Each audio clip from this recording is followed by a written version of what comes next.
Good evening, explorers, and welcome to the range, where we're going to be breaking down various weapons, tools, and mechanics of the game sandbox. Today, we're talking all things 545 by 39, both the caliber and the weapons that utilize it. 545 by 39 is an intermediate rifle cartridge introduced in 1974 for use by Soviet armed forces. It was designed to eventually replace the older 7.62 by 39 cartridge. The benefits being a higher muzzle velocity, lower recoil, flatter trajectory, and a reduced weight. A much more practical round for a modern military force. It's pretty clear that the Soviets took inspiration from the 5.56 NATO round and tried to improve upon it.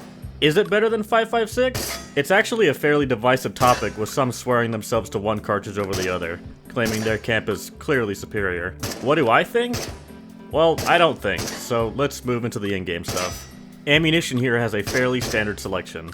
Starting with the FMJ as the usual baseline, it will do 100% damage, have a 50% chance to penetrate armor, and will run you 360 for a box of 30 rounds.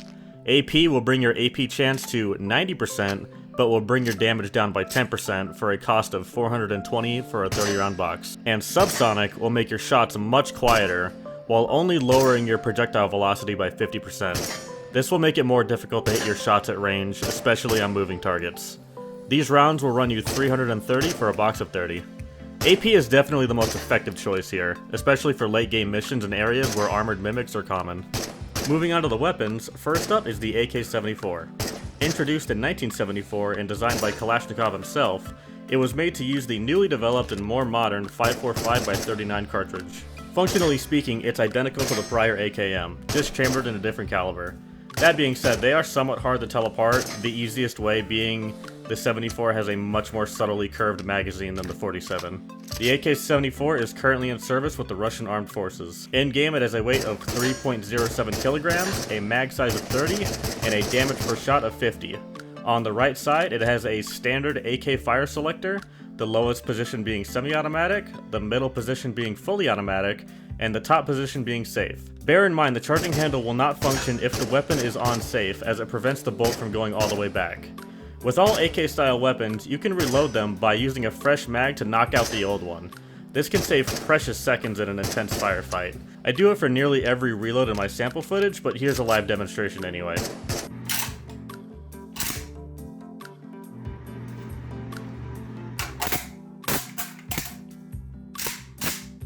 From 100% to 50% durability, it will take around 16 mags or 480 shots.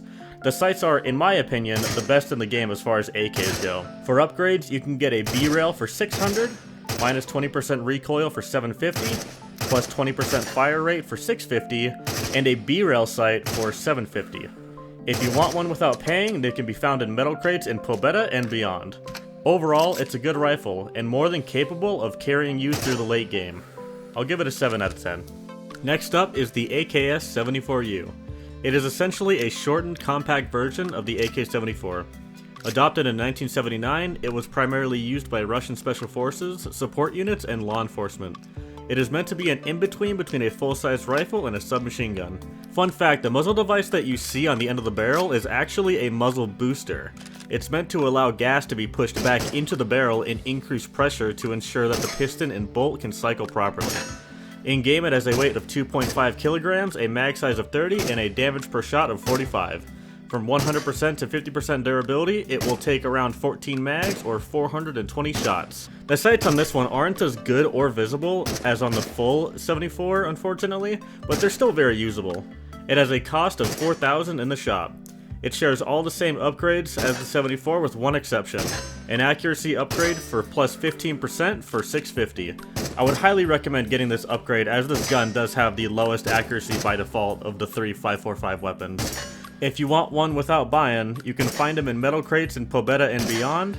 There is also a stash here in Kolkhoz with an AKS-74U, located in the stove along with 2 ammo boxes. Although it does come in poor condition, so you will have to pay to repair it. Overall, this is a cheaper, lighter, and more compact version of the 74, at the cost of lower accuracy, damage, and durability. I do prefer this one slightly over the 74, but it is a very comparable side grade. I'll give it a 7.5 out of 10. Finally, we have the AK-74M. As the M would imply, it is a modernized version of the prior AK-74, featuring a whole host of minor improvements both mechanically to the gun and comfort to the user. In-game it has a weight of 2.9 kilograms, a mag size of 30, and a damage per shot of 50. From 100% to 50% durability, it will take 16 mags or 480 shots, same as the 74. The most notable thing about the 74M is that it has much better recoil control, maybe the best in the game as far as rifles go. I will show off the recoil patterns here in just a moment. It has a cost of $6,500 in the shop and has the same possible upgrades as the normal 74. It can only be obtained through the vinyl shop though. Overall, it's just a straight upgrade to the 74. Even with its higher cost and lack of availability, I still think this is a very solid option, so I'll give it an 8 out of 10. There's two more things I wanted to cover real quick. Firstly, there are two kinds of mags and they are interchangeable between all the 74s. The 74 mag and the 74M mag.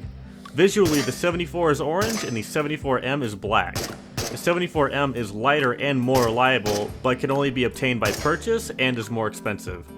Secondly, let's go over the full auto recoil patterns. It's a little hard to see, but here's the results. The 74U had the worst recoil control, unsurprisingly, most shots going over the target. The 74 was slightly more controllable, but still fairly unwieldy, and the 74M hardly moved at all shots hitting around the center of the target. Bear in mind, these can all receive a recoil control upgrade.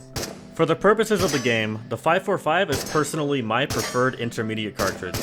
It's light, flexible, and fits a multitude of roles and situations that you can find yourself in while adventuring in the zone. Until next time, explorers.